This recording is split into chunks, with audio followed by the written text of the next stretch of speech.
Allez, bonjour, c'est le Rekido Sensei.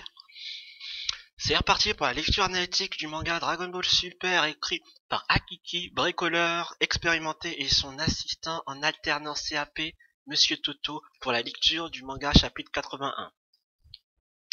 Comme d'habitude, un système de points d'exclamation fait vitesse x2 si vous voulez pas relire lire l'histoire, et vitesse normale quand vous voulez écouter l'argumentation, et vitesse x2 pour avancer. Sauf si vous voulez relire l'histoire ou je sais pas quoi. Bon, on va commencer, hein. Message flash, la vidéo analytique, critique commence à partir aux alentours de 11h30. Ça veut dire que tout ce qui avance, c'est une grosse intro sur le décor qui est derrière et un petit hors-sujet sur Naruto pour expliquer un peu le Rekido, l'apparition du Rekido et quelques argumentations futiles d'un hors-sujet complet. Donc ceux qui veulent passer directement à l'argumentation, passer directement à 11h30, 11h45, ça dépend combien de temps ça va mettre. En tout cas, voilà, le début c'est juste une explication du décor merdique et du nom du Rekido, de l'origine et de quelques petites argumentations qui peuvent peut-être aider certaines personnes. Mais en tout cas, voilà, c'est parti. Bon, après, le décor n'est pas super, je sais, je fais pas de montage de ouf, que ce soit au niveau introduction ou montage vidéo. Après, vous allez me dire, ouais, bah, je me prends pas la tête dans un sens. Après, ça veut rien dire en fait. C'est pas ça qui va faire la qualité du truc. Bon, après, je dis ça en critique en personne parce que les gens ils se sentent visés pour rien du tout. Tu dis quelque chose et quelqu'un que tu connais pas qui se sent visé. Bon, bref. Alors que voilà, c'est ça en fait. Des fois, tu parles à une personne, il y a 30 000 personnes qui se sentent visées. Je sais pas. Enfin bref, petite transition pour compléter ce que je dis au montage, comme d'habitude, hein. Bah, montage fracassé. Oui, après bon, je dis ça parce que je pourrais rien dire et rester dans mon coin et rien dire comme la plupart des gens disent. Les gens, comme les gens disent quoi, moi je dis plus rien, moi je dis plus rien. Moi je parle pas, mais c'est gentil, hein, à un moment donné, tu parles pas parce qu'en fait tu veux pas, on en a déjà vu dans l'audio des striés, c'est l'adversité que tu veux pas affronter, c'est pas que tu veux pas parler, c'est que tu veux pas affronter l'adversité. Et si je parle, c'est pour passer des messages pour que les mentalités évoluent et qu'on atteint un état de compréhension spirituelle plus élevé. Si je veux, je parle, pas, je reste dans mon coin, et hop là, pas de problème. Bah oui, parce que celui qui parle, il s'expose forcément à des problèmes, mais à un moment donné, on est aussi sur Terre pour se confronter aux problèmes, pour évoluer. Parce que si on parle pas, il n'y a pas de communication, on rentre dans l'incompréhension. Et une fois qu'on est dans l'incompréhension, on peut pas deviner ce qui est dans la tête de l'autre. Je suis vraiment désolé. Et à partir du moment où tu peux pas deviner ce qui est dans la tête de l'autre, bah en fait, dans ta tête, tu dis que la personne elle sait à quoi je pense. Et comme tu sais pas à quoi la personne pense, mais forcément tu passes par la déception. Et la déception, ça passe par un manque de communication avant tout. Donc voilà, donc je pourrais faire comme la plupart des gens, ne pas parler, ne rien dire et rester dans mon coin et faire ma vie, mais non, je m'expose à l'adversité, je m'expose à des choses qui peuvent être problématiques par la suite parce que je veux que les choses avancent et je ne veux pas rester dans mon coin d'une façon égoïste et ne rien dire pour que me préserver moi-même. Sinon, je n'aurais pas le rôle du Rekido, je suis obligé de discuter, de faire, et chercher à faire évoluer les choses parce que mon intention, elle est pas mauvaise. Et parce qu'elle est pas mauvaise, je suis obligé de me sacrifier. Parce qu'il faut toujours des gens qui se sacrifient, c'est ça. Parce que les gens ils veulent plus se sacrifier pour le bien commun. Et quand personne ne veut sacrifier pour le bien commun, bah ça crée des gens qui sont muets, des gens qui s'isolent, des gens qui parlent pas. Mais bon, on va essayer de faire évoluer les mentalités d'une façon vers le haut et non vers le bas. Oui, petit aparté un peu lourd, mais c'est comme un peu ce qui est traduit dans les textes anciens, on va dire ça comme ça, d'une façon pas trop agressive. C'est que en fait il y a deux courants. En fait, on va savoir est-ce qu'il y a deux courants ou il y a une évolution du courant, parce que c'est deux choses différentes. Parce que si on part de la chronologie des textes anciens, est-ce qu'on le prend en fonction de la date et en fonction de l'évolution, parce que l'homme c'est une évolution, mais aussi dans l'aspect spirituel, c'est-à-dire dans l'aspect révélation. Tout aurait pu être révélé d'un coup, mais non, ça a été révélé par une façon chronologique, petit à petit, pour pas heurter les esprits, mais aussi pour que l'esprit s'habitue. Vous voyez ce que je veux dire? Donc, dans un premier temps, il est dit quoi? Qu'il ne faut pas parler. Parce que ça peut, faut pas dire la vérité, parce que ça peut nous porter préjudice. Mais à un certain moment donné, et c'est métaphorique, si je veux dire par là, c'est pas métaphorique dans le sens, oui, il faut pas parler, mais à un moment donné, il faut parler aussi. C'est pas parce qu'on dit qu'il faut pas parler qu'il faut pas parler. C'est parce qu'on dit que, par exemple, quelque chose est interdit, que parce que tu l'as fait, t'es forcément foutu. Vous voyez ce que je veux dire? C'est qu'il y a une chronologie dans la course au bien, en fait. Comme il y a une chronologie dans la course au mal. Par le terme chronologie, bah je détaille parce que certaines personnes disent que c'est pas clair quand je m'exprime alors que je m'exprime clair. En fait, des fois, je t'exprime tellement clair que c'est pas clair. On pense que les gens qui s'expriment pas, c'est eux qui sont clairs. Là, dans le terme chronologie, je veux dire, il y a une chronologie dans dans la course au mal et une chronologie dans la course au bien, ça veut dire qu'il y a, il y a une, ici par exemple tu es dans la course au mal, course au l'argent, c'est ce que tu veux, hein, on va dire course à l'argent ou course au mal, bah tu vas avancer petit à petit, tu vas tomber, tu vas peut-être aller en prison, tout ça, mais c'est pas parce que tu vas en prison ou garde à vue ou autre chose que tu vas arrêter. Il y a des gens qui vont arrêter, ils vont aller vers le bien, puis il y a des gens qui vont continuer et ils vont continuer de plus en plus à faire de plus en plus le mal. Bah, c'est pareil pour la course au bien. Tu fais le bien, tu fais le bien. À un moment donné, tu vas faire le mal. C'est pas parce que tu as fait le mal qu'il faut t'arrêter. Il faut continuer malgré tout. C'est pareil, et pas parce que tu chutes en faisant le bien, tu chutes dans le mal, que tu dois te dire que c'est fini. Tu peux continuer à aller vers le bien. Tant que tu es en vie, tu peux toujours continuer. Et c'est ça le cheminement du mal et du bien. Il y a le mal qui chemine et qui tourne et qui arrête pas, il continue à faire le mal, et le bien qui chemine dans le bien, il fait le mal. Pourquoi lui doit s'arrêter? Puisqu'on est c'est une dualité. C'est dans le même cas, il tombe dans le mal, mais il doit continuer vers le haut. Et c'est cette chose que j'ai l'impression que l'humanité a perdu. Parce que sous prétexte qu'elle a fait le mal, quel qu'il soit, elle se laisse croire que c'est fini. Mais non, c'est pas fini. Il faut toujours aller vers l'avant. C'est ça, aller vers l'avant. Et le fait de ne pas parler, c'est une chose, c'est vrai, mais il y a une discussion à avoir pour pouvoir faire évoluer les choses. Je suis désolé. Bref, en gros, voilà. C'est pour vous dire que c'est pas toi tout obligé de tout le monde se sentir visé de tout, hein, en fait. Hein. Si j'ai quelque chose à dire à quelqu'un, je lui dis directement, donc pas à s'inquiéter de quoi que ce soit. Après, je peux parler d'une façon générale, mais en général, la personne qui est ciblée ou les personnes qui sont ciblées savent très bien à qui je parle. Après, si les personnes qui sont pas ciblées se sentent visées, je peux rien y faire à un moment donné. Enfin bref. Bon, c'était pour vous dire quoi, le décor il est pas ouf, mais voilà, après c'est un peu comme le Rekido dans Naruto, hein. Quand il est arrivé dans Naruto, je suis désolé, hein, mais quand il est apparu dans l'esprit, je sais plus comment il est apparu dans l'esprit, le décor derrière il y avait rien du tout, ça ressemblait à rien. Hein. Avant j'étais un peu dégoûté, je dis ouais c'est le Rekido, il aurait pu apparaître dans un meilleur design, mais en fait c'est ça en fait. Le Rekido il cherche pas à apparaître, il cherche pas à être, je sais pas si on dit grandiloquent ou il cherche pas à émerveiller de par son entrée, puisque le Rekido il est toujours là, il se met en arrière. Et voilà, je voulais regarder un peu comment il apparaissait. Parce que je sais qu'elle a apparaissait dans un décor bidon, ce que je m'en souviens. En fait, il apparaît dans l'esprit de Naruto et sûrement de Sasuke aussi. Là, j'ai regardé que la partie de Naruto où il apparaît. Et voilà, quoi, il apparaît dans son esprit. Je me rappelle, il apparaît à l'arraché. Peut-être aussi dans le manga ou quoi que ce soit. Ce que je veux dire pas là, elle aurait pu apparaître d'une manière, je sais pas, avec des effets spéciaux, tout ça. Mais il est apparu d'une façon assez brutale et sec, en fait. Sans se prendre la tête. Est-ce que ça a été fait juste parce qu'il ne veut pas se prendre la tête ou est-ce que c'est pour dire que bah, ce que je veux dire, c'est que l'image du Rikudo, c'est qu'il apparaît sans vouloir se prendre la tête. Il a un message à passer, il a pas un show-off à faire, une entrée fracassante. Et, euh, et je trouve ça, bah oui, en fait, il apparaît dans les... Oui, voilà, il aurait pu le faire apparaître, je sais pas. En même temps, il apparaît dans son esprit, mais ils auraient pu faire un truc de ouf quand même. Mais ils l'ont fait apparaître salement, en fait. Enfin, salement, dans le sens, ils l'ont fait apparaître sans se prendre la tête. Il a apparu en mode, ouais, je suis là, et j'ai un message à passer, et c'est tout. On va voir ce qu'il va dire. Bon, dis-lui un peu ce qu'il va dire, mais le Rikudo, il parle à Naruto, il dit doucement, une question à la fois, comme je te l'ai dit tout à l'heure, j'appartiens à une autre époque.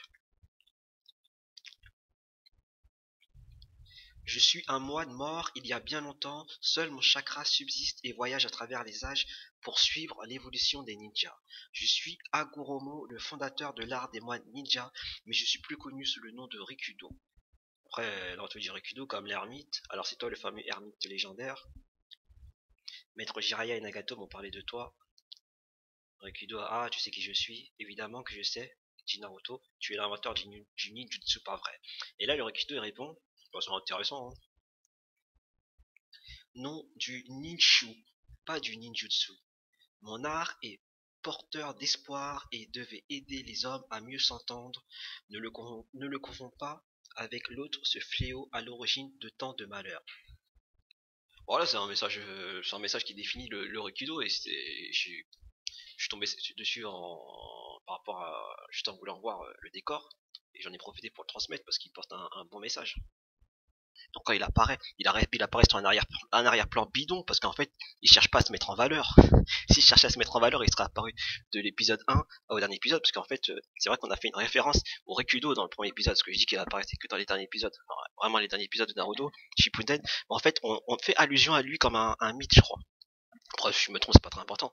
Le Rekido apparaît comme un mythe, dans un sens, c'est une légende, on sait pas s'il existe vraiment. Si je me trompe pas, après je me trompe, c'est pas le sujet.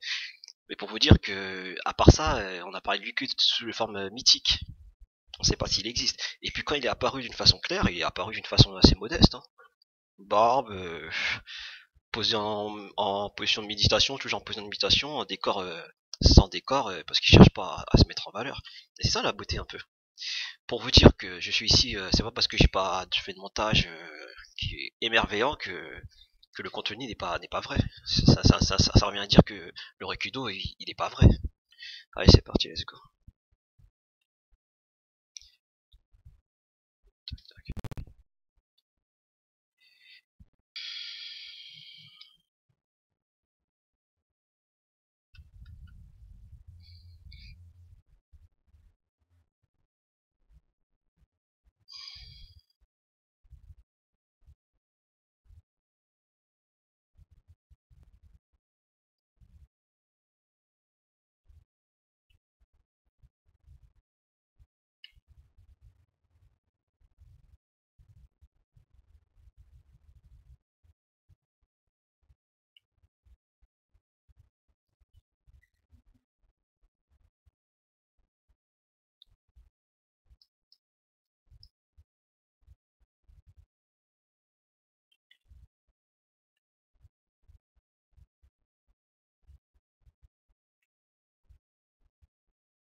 C'est marrant comment ils font des placements instantanés maintenant, comme s'ils passent par un trou de verre. Tant qu'ils innovent, ils modifient des choses qui ne modifient pas des choses qui sont. Voilà quoi. Tout ce qui est niveau ou cohérence, ça passe, tu vois. Non mais c'est marrant comme ils le font maintenant.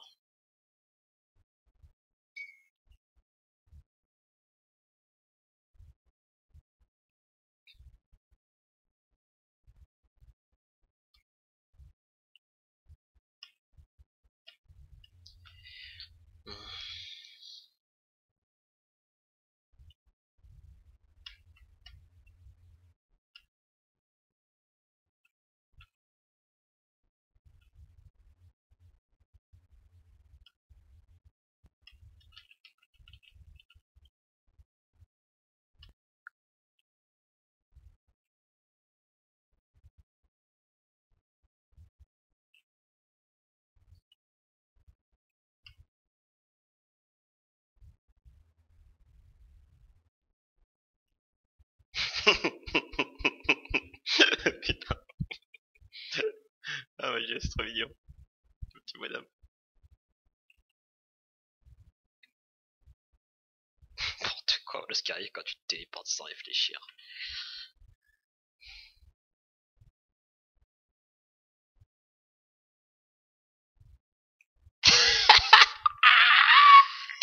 Elle est pas mal celle-là. Ah, c'était marrant. Ah, c'était marrant. Et en fait, il lui fait la misère, son Goku. Ah, mon pote. Eh mais c'est du cartoon, là.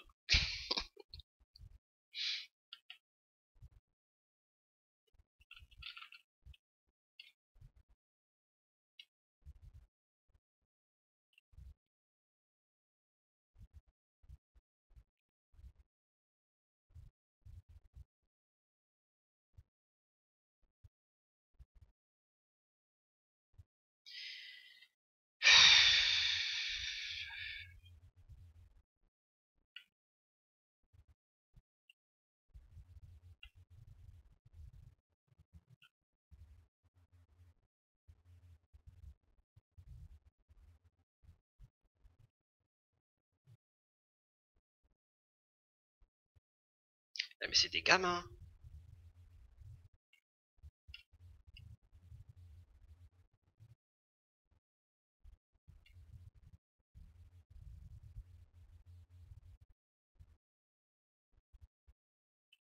C'est intéressant, là. Mais ils vont tout gâcher, tu sais très bien.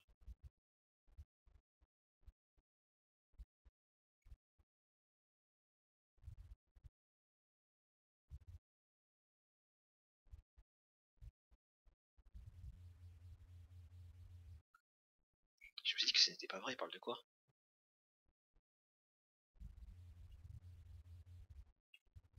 Là, ils ont un moyen de faire un retournement de situation qui peut être intéressant, et ils vont tout gâcher. Hein.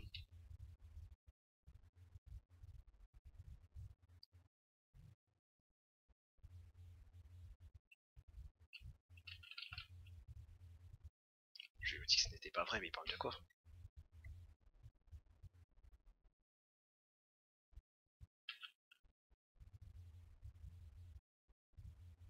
Eh, mais c'est parti en couille en fait. C'est parti en couille. Putain, en vérité que ça part comme ça, c'est bien, mais c'est dommage que que c'était pas bien fait dès le début. Enfin, là c'est bien fait parce que c'est ça le problème, c'est qu'il y a des, bah, c'est ça en fait. Bien sûr qu'il y a des parties qui sont bien, et comme je l'ai déjà dit, une histoire c'est cohérent sur toute la longueur. C'est pas, il y a des incohérences, il y a des parties qui sont bien, il y a des incohérences, il y a des parties qui sont bien. Donc en fait, je suis pas pareil que ça revient à rien dire en fait. C'est sûr. Bah, tout a un potentiel, comme je disais, comme tout a un potentiel de réussite, comme tout a un potentiel d'échec. Là, ils nous montrent qu'ils ont un potentiel de réussite, mais ce que je dis, ça veut rien dire en fait. C'est sur la longueur que ça doit être bien, tout doit être bien sur la longueur pour que l'histoire soit bien.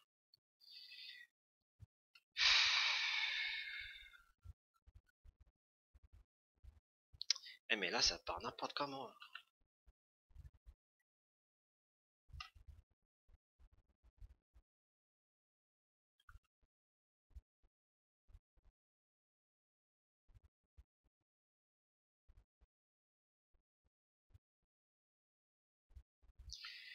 C'est pas mal, mais voilà quoi, c'est dommage.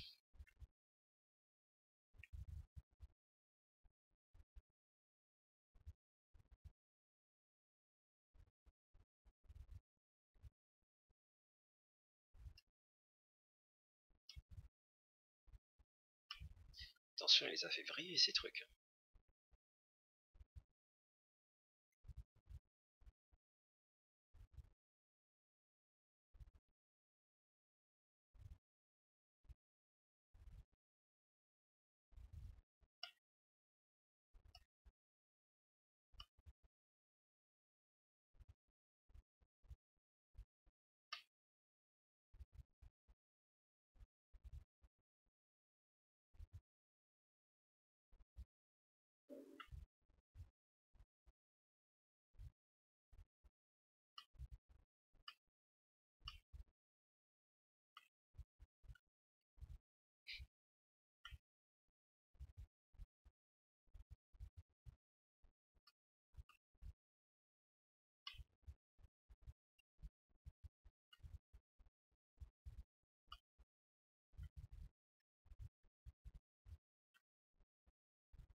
Trop mignon.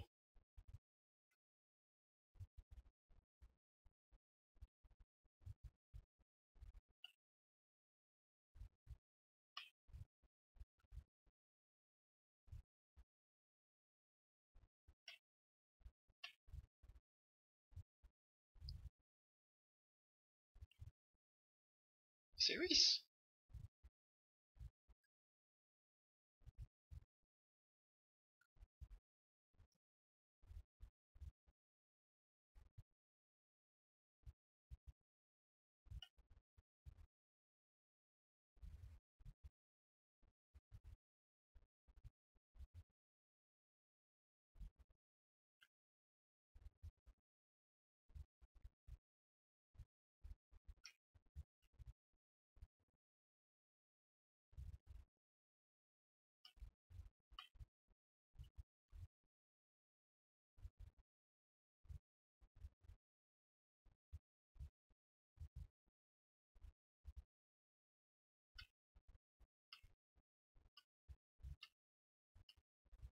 Stylé.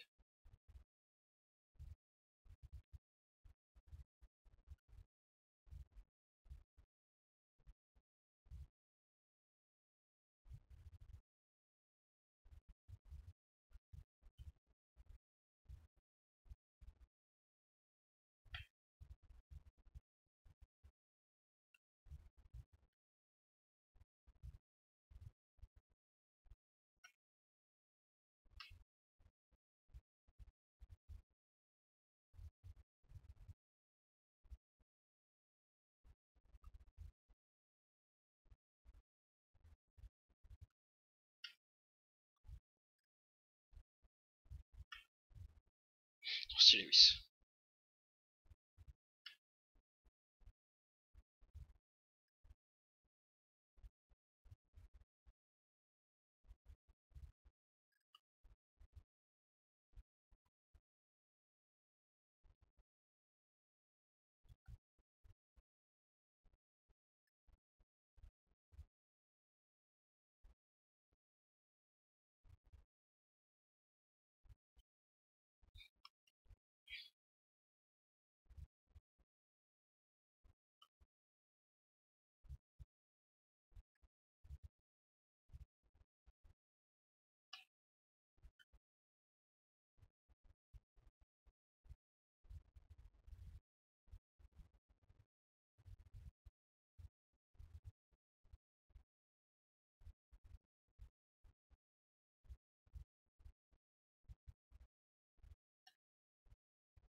C'est un bon retournement de situation. Hein.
Après, je sais pas si je me trompe, mais il me semblait pas que Freezer il espionnait les Saiyans via les scooters. Il me semblait qu'il les espionnait, donc j'ai l'impression que ça se passe juste après que Sangoku est envoyé sur Terre. Enfin, sûrement, hein, je sais pas. Ouais, parce qu'il était enceinte, le bébé était sorti, ouais. Donc ça veut dire qu'entre temps il y a eu la destruction de la planète. Ouais, c'est un événement trop collé, de toute façon, je veux te dire, est-ce qu'ils vont calculer ce genre de détails aussi précis? Qui n'ont pas relu l'histoire. Vous voyez, ils auraient pu faire des choses magnifiques, hein. On peut dire, mais en fait, on peut jouer avec ça. Le fait que Freezer il espionnait les Saiyans via leur scooter pour faire un scénario et créer des scénarios. Mais en fait, c'est ça le problème, c'est qu'ils n'ont pas relu l'histoire en fait. En fait, ils ont relu l'histoire, ils ont été passionnés. Ils ont fait les feignants. Est-ce qu'ils aiment réellement leur œuvre? Après, Akira Toriyama, il a fait Dragon Ball Z, comme je vous dis, il a été poussé à faire la suite. Il voulait s'arrêter à la saga Cell. Il me semble même à la saga Namek, je crois. Enfin, je sais pas. En tout cas, ce qui est clair, c'est qu'à la saga Cell aussi, il s'est arrêté. C'est les fans qui l'ont poussé à suivre la suite. À croire que Akira Toriyama, parce qu'avant Dragon Ball Z, Akira Toriyama, elle avait plein de mangas et il marchait pas. Mais c'est seulement Dragon Ball Z qui a marché, mais en fait Dragon Ball Z, c'est le manga, on dirait qu'il aime le moins. À croire qu'il a fait un pacte avec le diable pour, il a demandé ouais je veux devenir célèbre, faites-moi un manga qui réussisse. Et le diable il est venu, il a fait faire Dragon Ball Z. À la limite on a l'impression, parce qu'on a l'impression qu'il aime pas son œuvre. Il est poussé par les autres pour la faire continuer. C'est pas logique, non. Normalement tu l'aimes ton œuvre et si elle marche tu l'aimes encore plus. Ça reste un pacte avec le diable. Qui sait?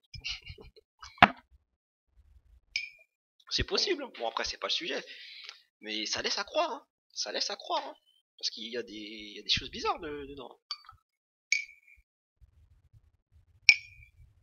Je ferai sûrement une série de vidéos qui montre, selon mon interprétation, les signes qui montrent le satanisme, on va dire dans Dragon Ball Z. Oh, on fait une petite vidéo pour rigoler, un peu comme ça, pour faire des trucs comme ça. Qui montrent les signes que Akira Toriyama a signé un pacte avec le diable. Enfin, c'est selon ma théorie.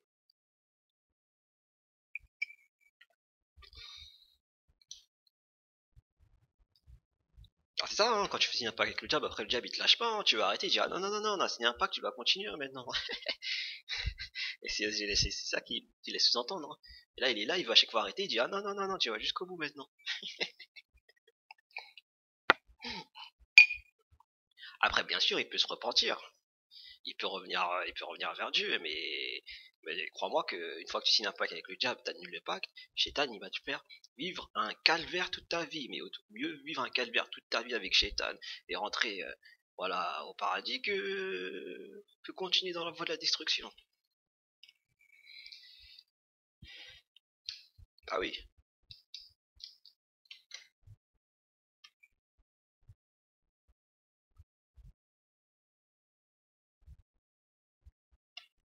Non, mais quand même, le mec il a fait le vœu de Chiron de son espérance de vie, il a atteint la vitesse de se déplacer dans l'espace plus vite qu'un vaisseau spatial. Ça veut dire quoi? C'est comme si tu dis dans 150 ans, putain, j'ai envie de te dire, j'entends des niveaux tellement extraordinaires que c'est même pas étonnant. Ce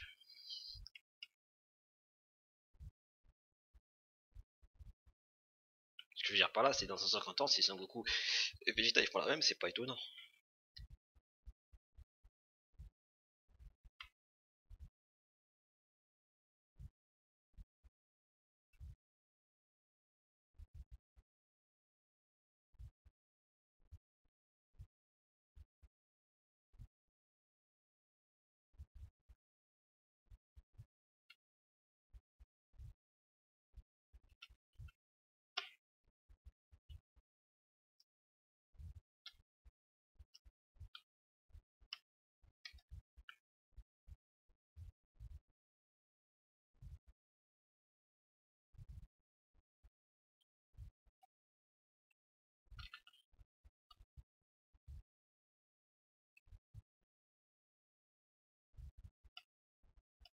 Bon, Bardock vs Garth, on va s'arrêter là, je pense.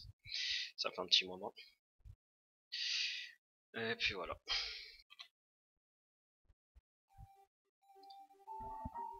C'était le Rukido pour la lecture du chapitre 81 de Akira Toriyama et de Toyotaro. Nous vous disons au revoir et bonne soirée et à plus tard pour la suite de la lecture analytique et critique du manga Dragon Ball Super.